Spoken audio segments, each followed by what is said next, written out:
Overtime and wage laws are some of the employment issues that we find many employees are confused about.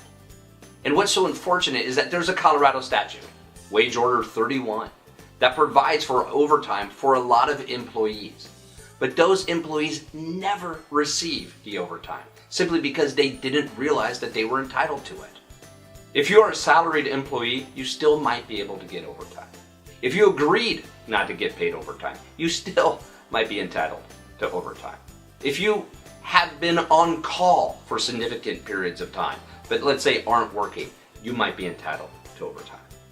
Under Colorado Wage Order 31, any employee who works more than 12 hours in any given day, or more than 40 hours in any given week, is entitled to overtime.